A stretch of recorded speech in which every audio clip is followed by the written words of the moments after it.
Vamos a dar inicio a nuestra clase. Buenos días. Buenos días. Vamos a dar inicio. Como siempre, preguntando qué vimos la vez anterior. Es decir, el lunes a ver, Cruz Sánchez. Cruz se encuentra. Cruz Sánchez.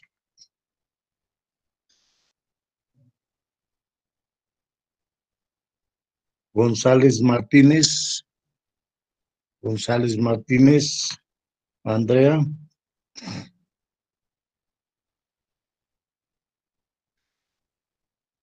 González Martínez.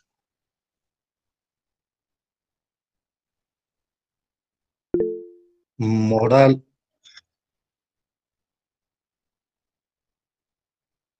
Cruz. No te preocupes, Cruz. Muñoz Delgado. Muñoz Delgado.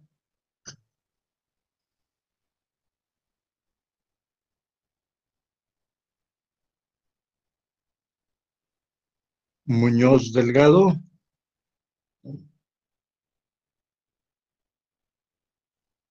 Núñez Ordóñez. Sí, profesor, buenos días. Sí, buenos días. ¿Qué vimos la última vez? Sí, la clase pasada retomamos lo que eran las actuaciones en la investigación que no requerían la autorización de un juez de control y aquellas que requerían la autorización de un juez de control. Entre las actuaciones que no requerían la autorización de un juez de control era, por ejemplo, la inspección del lugar del hecho o del hallazgo, la inspección del lugar distinto al de los hechos o del hallazgo, la revisión corporal, la inspección de vehículos, la aportación de comunicaciones entre particulares, el reconocimiento de personas, la entrevista a testigos, entre otras. Y las que requerían una autorización prueba de un juez de control era, por ejemplo, la exhumación de cadáveres, las órdenes de cateo, por ejemplo, la intervención de comunicaciones privadas, el reconocimiento o el examen físico de una persona y aquellas también que señalaba la ley.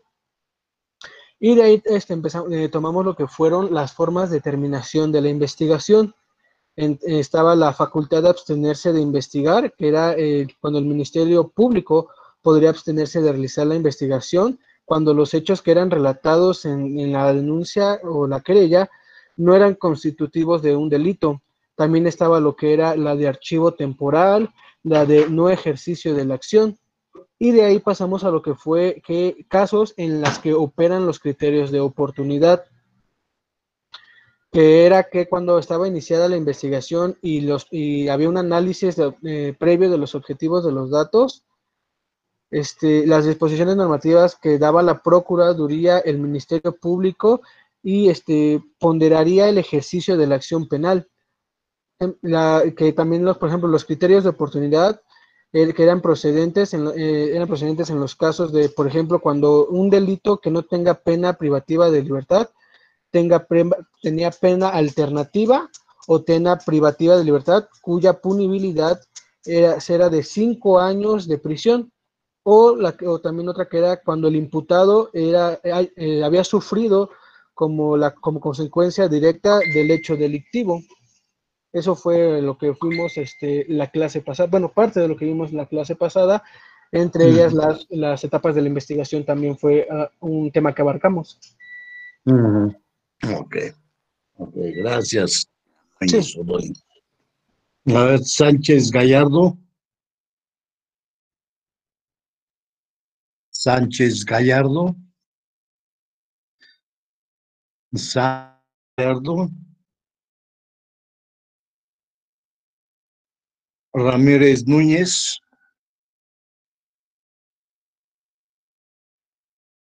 Ramírez Núñez.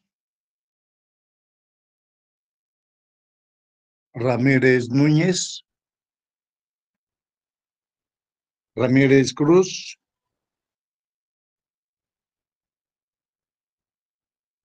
Ramírez Cruz.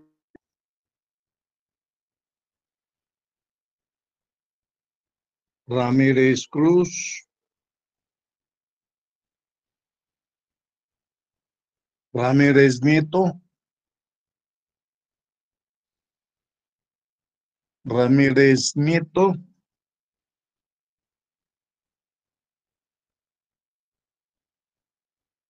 Ramírez Nieto.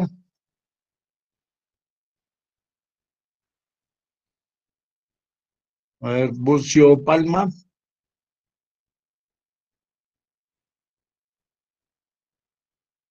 Bucio Palma.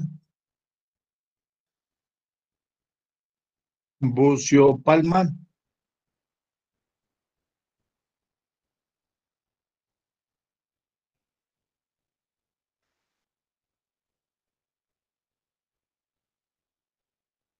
Flor Armenta.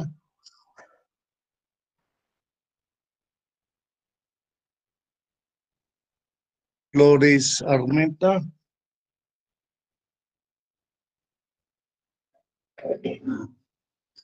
Flores Armenta.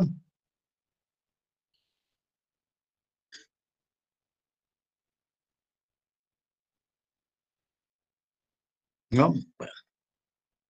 Dudas, preguntas, inquietudes acerca de lo que hemos visto hasta el momento, o alguien que quiera agregar algo acerca de la clase anterior.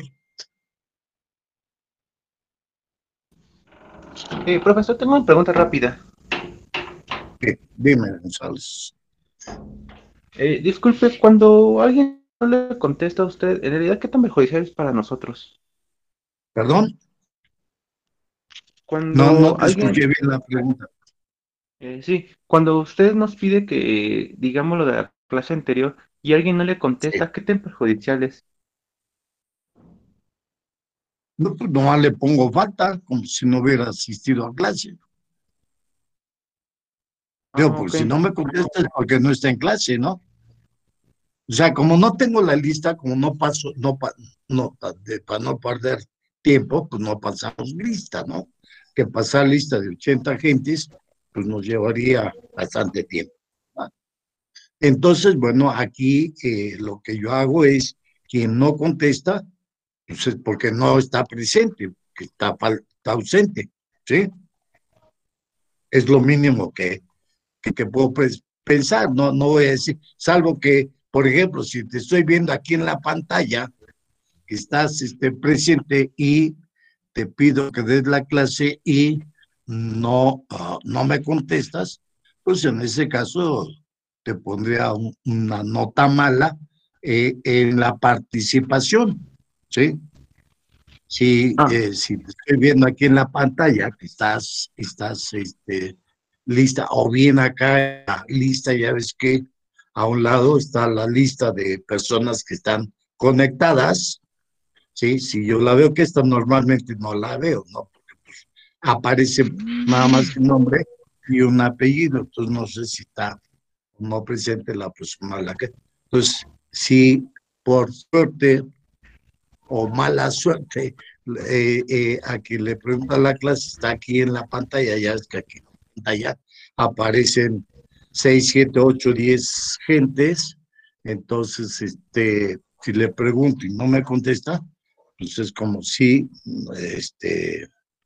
me dijera, no sé, no estudié, y pues queda callado, entonces es nota mala en la participación. Ahora, si no lo veo yo y digo el nombre y no me contesta, pues le pongo falta como si no, quiere decir que no es presente. O sea, le doy el beneficio de la duda en ese caso, de decir, no me está contestando de mala fe, como si yo te estoy viendo a ti aquí en la pantalla y digo, que vimos la clase pasada y no me contestas, pues quiero entender que de mala fe no contestas, ¿sí? Algunos de ustedes luego me ponen aquí en el chat, me ponen, maestro, tengo problemas con el micrófono. Ah, bueno, ok, ya hay una justificante de por qué no me puede contestar, pero fuera de esos casos, si te veo y no me contestas, es nota mala en la participación. ¿No? Entonces te afecta en la asistencia, ¿sí? Como estoy pasando lista, no me contestas, pues estás ausente, ¿sí? Y ahora, Profesor, ¿en qué muchas les gracias. afecta? ¿Eh? Sí, Sí, dime. profesor, muchas gracias. ¿No? Ahora, recuerden ustedes que los rubros para la calificación son de acuerdo con lo que ustedes dijeron en la primera clase, en las primeras clases, que fueran participación, asistencia y examen, ¿sí? Entonces, si tienen algunas no malas en la participación, si tienen faltas, ¿verdad? Pues les baja puntos en su calificación final, porque fueron las reglas que ustedes fijaron. Esas serían las. ¿Qué tanto te afecta? Si es falta, pues a lo mejor tienes nomás una o dos faltas a través del curso, no te afecta en nada, ¿sí? Pero, lo mismo si te pregunto una vez o dos veces, si me contestas, pues tendrás buenas calificaciones, si no, pues te afectará, no sé, en medio punto, algo así, ¿sí? Pues esa es la situación, que son atendiendo a las reglas que ustedes mismos para la evaluación final. Esa sería la afectación. O sea, es que tanto, a lo mejor no te afecta o sí te afecta. ¿Sí? Ok. ¿Alguna otra duda, pregunta, inquietud que tenga en relación tu participación o a las clases o alguien que quiera aportar a lo ya comentado en la clase respecto a la clase anterior? No, profesor, gracias. Ok, bueno. Entonces, en virtud que no hay dudas, preguntas o inquietudes, vamos a continuar con el desarrollo de nuestra clase. Bueno, ya vimos que dentro de las formas de terminación de la investigación inicial se da precisamente el ejercicio de la acción penal, que es lo que nos interesa a nosotros ahora, a partir de este momento. Entonces, una vez que sí, la investigación se inició con detenido, ya vimos que a las 48 horas, el Ministerio Público tendrá que acudir ante el juez de control para los efectos de realizar la imputación, ¿sí? Y para que se resuelva la situación jurídica del detenido, ¿eh? Y en su caso se lleve a cabo la vinculación a proceso. Si no hay detenido, una vez que el Ministerio Público considera que tiene elementos de prueba para acreditar la posibilidad de que el hecho que se está investigando es constitutivo de un delito y que el sujeto señalado como imputado o indiciado, ¿verdad? Si intervino en los hechos, acudirá al juez a solicitar fecha para la audiencia inicial, ¿sí? Entonces, una vez que el juez de conocimiento, porque el Ministerio Público acude ejercitando la acción penal ante él, entonces se presentará ante él. Permítanme un momento.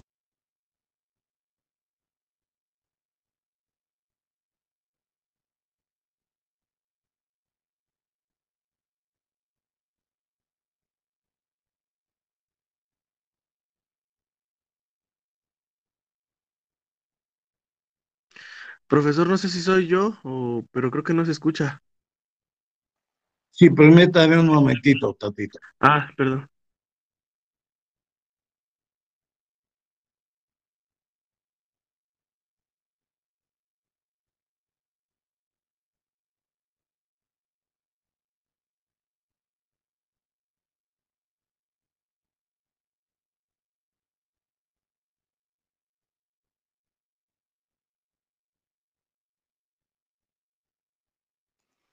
Sí, perdón, es que tuve aquí un pequeño problemita, pero ya.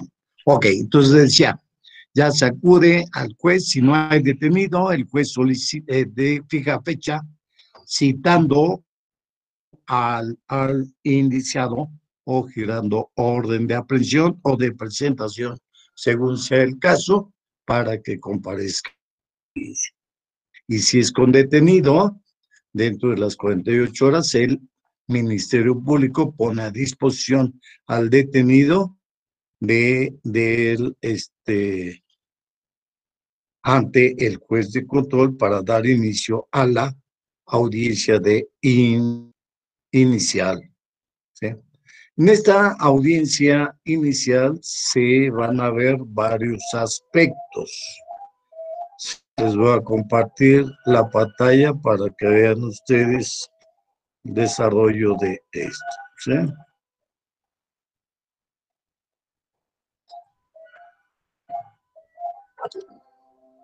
Entonces, en esta audiencia inicial, una vez que están ante el juez de control, las partes, esto es el indiciado, el inculpado, el Ministerio Público, la víctima u ofendido en su caso, entonces se dará inicio a la audiencia inicial. En este caso, el juez, antes de dar en primer término, lo que tendrá que hacer es hacerle saber al imputado sus derechos constitucionales y legales. ¿Sí? Y también preguntará si le fueron hechos de su conocimiento sus derechos.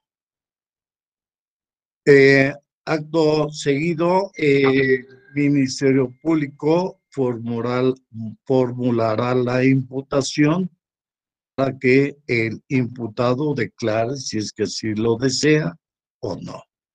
Entonces se dará inicio a esta audiencia inicial, ¿va? Estando presentes las partes. ¿Okay? Entonces, una vez que ya están presentes, esta audiencia inicial va a constar de varias etapas.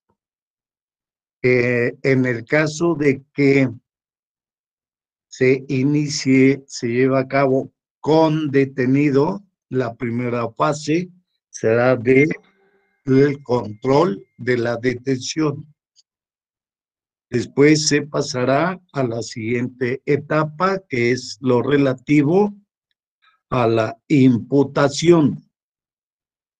Y después de la imputación, se pasa a la fase de las medidas cautelares para posteriormente solicitar la vinculación y resolver sobre si se vincula o no al indiciado. ¿Sí? Para el caso de que la audiencia se inicie sin detenido, esto es el indiciado, el imputado, no está privado de su libertad y comparece a la audiencia, podrá pasarse a la fase de las medidas cautelares, en donde el Ministerio Público podrá solicitar la aplicación de alguna medida cautelar. Ya vimos nosotros en qué consisten las medidas cautelares y que éstas las solicitará en los casos de que sí se requiere darle una protección especial a la víctima o ofendido para garantizar la reparación del daño o bien la presentación del índice ante el juez a todas las diligencias que se requieran. Entonces, bueno, en esas condiciones se va a llevar a cabo la audiencia inicial. Y vamos a ver paso por paso en ese sentido qué es lo que se tiene que hacer. ¿Dudas, preguntas, inquietudes en esta primera parte? No, No, profesor, profesor. ninguna. Entonces, decíamos si está detenido la persona, primero el juez, ¿verdad? Tendrá que analizar y el control de legalidad de la detención. ¿En qué consiste esto? En que el juez deberá de analizar si el sujeto, si el imputado, si el indiciado fue detenido en flagrante delito o en su caso hubo el caso urgente, se presentó el caso urgente, ¿sí? En este caso, el juez preguntará al detenido y a su defensor si tiene algo que aducir al respecto, en cuyo caso el imputado o su defensor podrán alegar lo conducente a efecto de probar, si es el caso, de que no hubo flagrancia o bien que esta flagrancia o la detención fueron quebrantadas o violadas de alguna manera y entonces ya se vuelve ilegal la detención. Como señalamos que puede ser ilegal la detención, una cuando no está en los supuestos señalados. Es decir, si no hubo flagrancia, no se trató de un caso urgente. No. Si fue detenido en flagrancia, si quien lo detuvo no lo anduvo paseando, la policía no lo hubo paseando con el objeto de bailarlo, como se dice vulgarmente, o para otros fines, ¿verdad? Y que no fue puesto en inmediata disposición del Ministerio Público. Y lo mismo si el Ministerio Público no lo puso dentro del término de ley a disposición del juez, ¿sí? Es decir, que se rebasaron las 48 horas, en fin, entonces, en cuyo caso se podrá decretar la ilegalidad de la detención, en cuyo caso el juez tendrá que ponerlo en libertad, sin perjuicio de que posteriormente el Ministerio Público pueda llegar a solicitar ya sea la orden de presentación o bien la orden de aprehensión. Entonces, se iniciará este control de legalidad para determinar y de igual manera el Ministerio Público podrá alegar lo que sea lo conducente por su parte a efecto de justificar, ¿sí?, las razones de su detención, es decir, que hubo flagrancia y que está poniéndolo a disposición del juez dentro del término constitucional, esto es, dentro de las 48 horas correspondientes, ¿sí? Entonces, en eso consiste el analizar lo relativo al control de. Una vez que el juez, ya lo soy yo, resolverá sobre si la detención legal o no fue legal, ¿sí? Como ya lo dijimos, si se decreta ilegal, lo tendrá que poner en libertad. Si fue ilegal, se continuará con el procedimiento, ¿sí? Entonces, una vez decretada la legalidad de la detención, ¿sí?, se procederá a la formulación de la imputación. ¿En qué consiste la formulación de la imputación? Consiste en que el Ministerio Público ante el juez le hará saber nuevamente, ¿sí?, de qué se le acusa y qué pruebas existen en su contra y que sirvieron de base esos elementos de prueba para que el juez pudiera llevar a cabo la imputación en contra de él. Y formulada la imputación, ¿verdad?, se le dará también el uso de la palabra al indiciado, al imputado, ¿sí? Ya en este caso, ya el imputado, a efecto de que declare lo que a su derecho corresponda. Es decir, si él quiere declarar, podrá hacerlo, y si no quiere declarar, estará en derecho y podrá negarse a declarar. Que como lo hemos comentado, ¿sí?, es que el imputado declare, ¿verdad?, para los efectos de poder elaborar la estrategia de la defensa. Si no declara, difícilmente será imposible diseñar la estrategia de la defensa, salvo casos de excepción, ¿sí?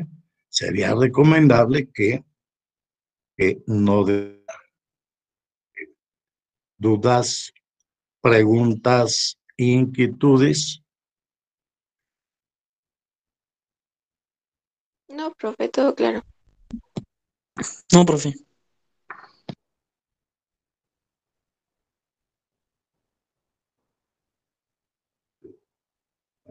Entonces, hecha la imputación, él tendrá el imputado, el indiciado, el derecho a declarar o de abstenerse.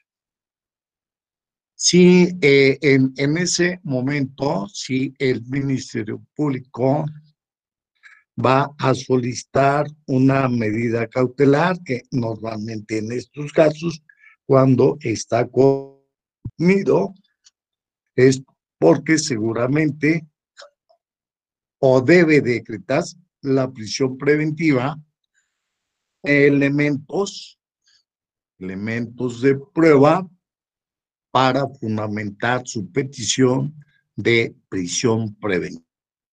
Es decir, que va a solicitarle el Ministerio Público, o bien la víctima u ofendido podrán hacerlo también, solicitar la imposición de la medida cautelar de prisión preventiva. Ya con anterioridad vimos en qué casos procede la prisión preventiva, ya sea de oficio o bien en qué casos procede a petición o solicitud del Ministerio Público,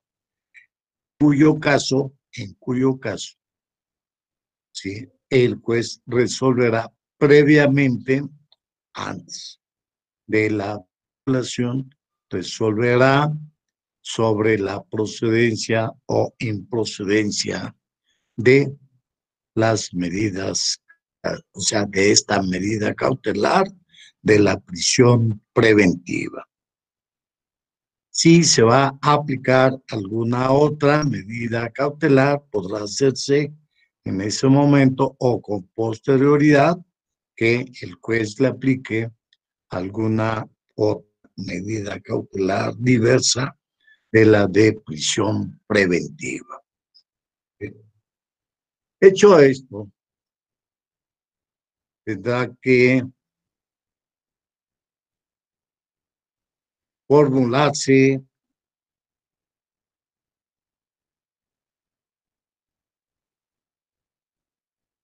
la imputación, ¿sí?, también en el caso de que la audiencia se lleva a cabo sin detenido.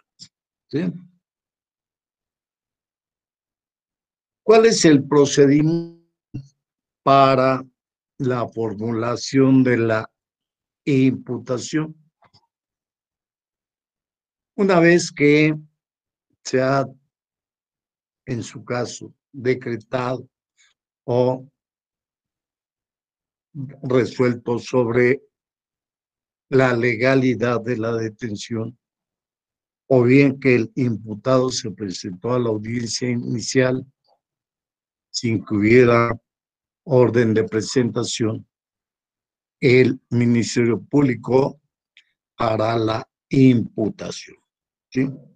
La imputación, que como ya dijimos, consiste en hacerle saber al imputado, al indiciado,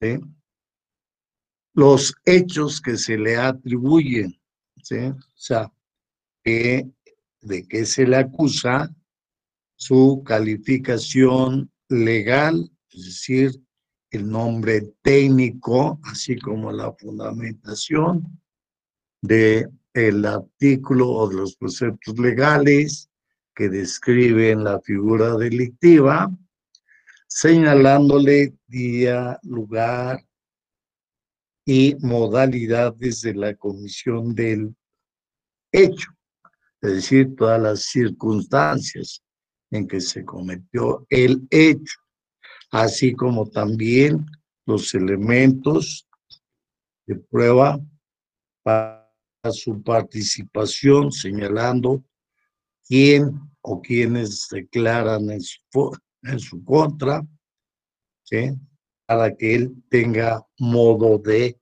defenderse. ¿Sí?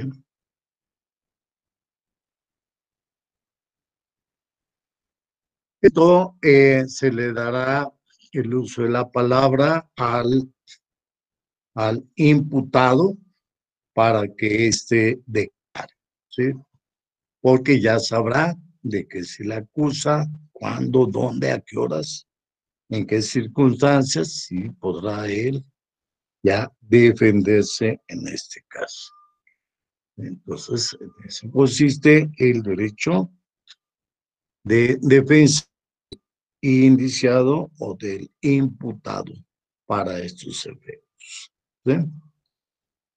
También en este momento, también el imputado podrá solicitar que se le hagan algunas aclaraciones o precisiones. Permítanme un momentito, por favor.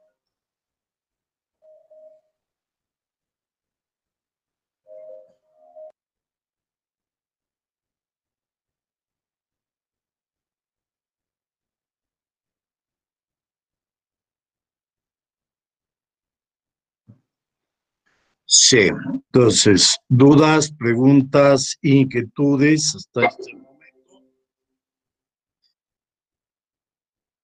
No, profesor. Todo No, bien. profesor, ninguna. Ok. Una vez que se le dice, se le dan los pormenores y de los elementos de prueba que existen en su contra, él tiene el derecho o la oportunidad de declarar. ¿Sí? Entonces, él podrá formular la imputación, podrá declarar y ya dijimos, él tendrá que manifestar si desea declarar o no quiere declarar. ¿Sí? Ya, sí. Que este derecho él tiene es a no declarar. Ojo, volvemos a decir. Una cosa es el derecho a no declarar y otra cosa es el mentir. No debe de mentir. Es preferible que no declare a que mienta, porque si mienta va a ser más difícil que pruebe sus mentiras. ¿Sí? Entonces, bueno, aquí ya son también parte de las técnicas de defensa que quiera emplear el defensor. ¿Sí? Que también en un momento dado, y esto en casos excepcionales, Esto es comentario aparte que yo les hago y que en un momento les podría recomendar, que solamente en algunos delitos cuya complejidad sea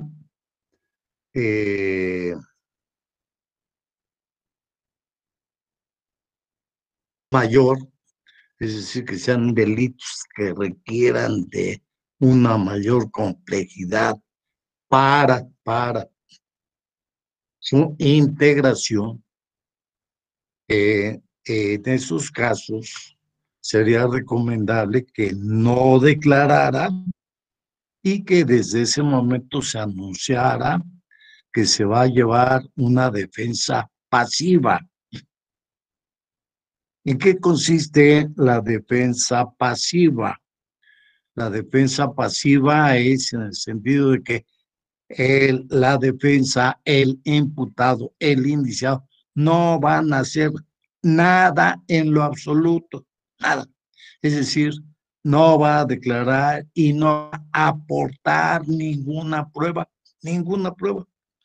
¿sí?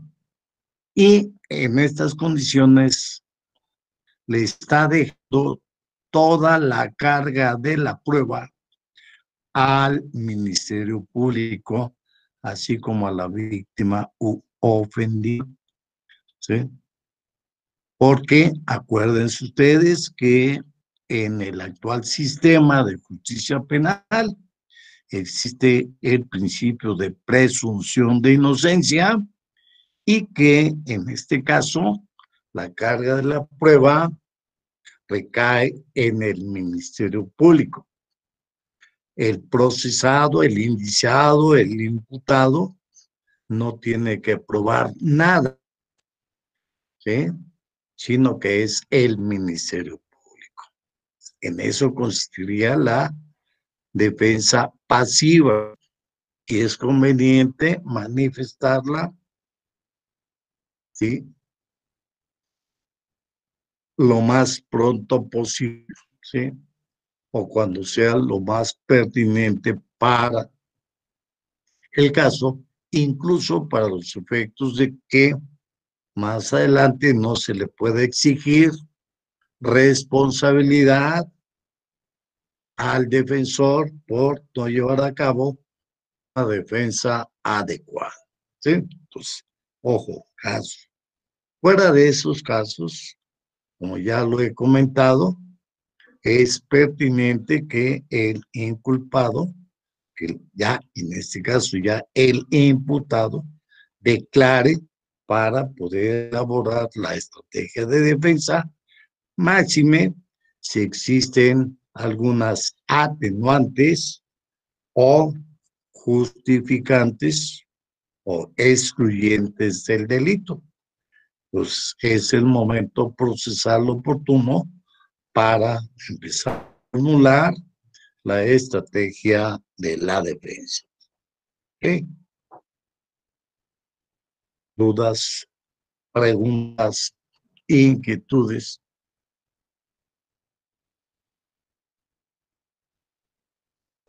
No, profesor, No, ninguna. profesor. Ok.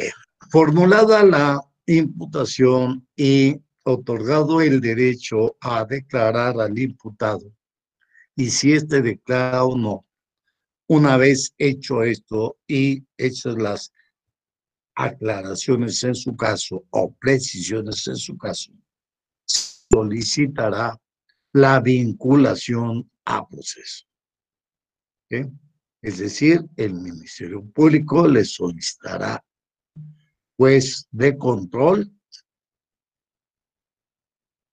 la oportunidad de discutir las medidas cautelares, en este caso, ¿sí? Se pasa a esta etapa de discutir las medidas cautelares que ya señalamos, en relación a la prisión preventiva, en los casos que proceda, y no, ¿sí? Esto cuando el Ministerio Público o el procesado no solicita la vinculación a proceso. se debe de resolver, perdón, cuando nos solicitan que se resuelva de inmediato la vinculación a proceso, ¿sí? O se solicite la ampliación del plazo constitucional, esto es, que el juez tiene 72 horas para resolver sobre si vincula o no a proceso, ¿sí? Y si el imputado solicita la duplicidad del término, entonces en este caso podrá solicitarse, sí, que se pase a la fase de las medidas cautelares. Fundamentalmente cuando se va a solicitar la pena de, ¿sí? Porque si se va a decretar la prisión preventiva oficiosa, pues no hay para qué.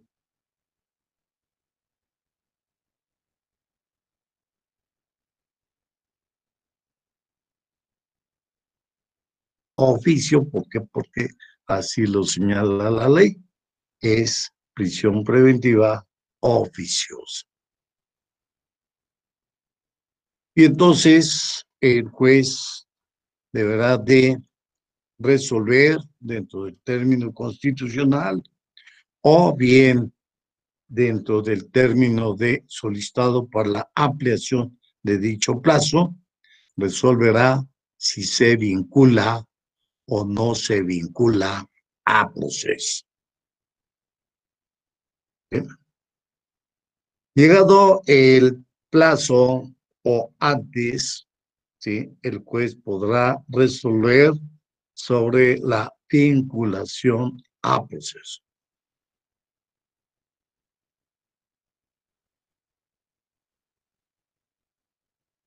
Y señalamos que el imputado puede solicitar, en este caso, la ampliación del plazo constitucional, que es un derecho de la defensa del imputado, no facultad del juez, no derecho del Ministerio Público, sino un derecho del imputado.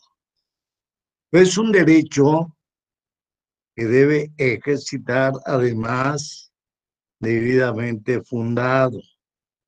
Esta ampliación a dicho término debe hacerse con el objeto de incorporar datos de prueba, medios de prueba.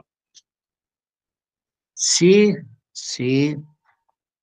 el imputado solicita solamente la ampliación del plazo constitucional sin señalar prueba alguna que se vaya a desahogar dentro de ese término y que pueda desahogarse de ese término, ¿sí?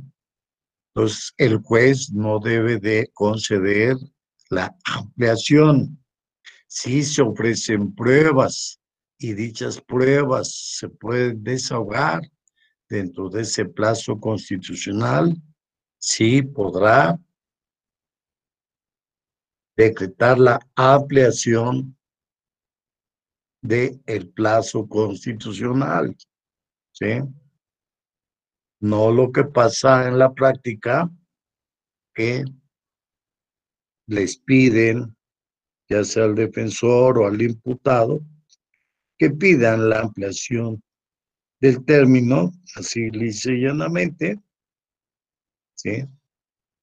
Y el juez la decreta, pues simplemente para tener el juez más tiempo para resolver, y que esto normalmente lo hacen cuando el término constitucional se va a vencer, ¿sí?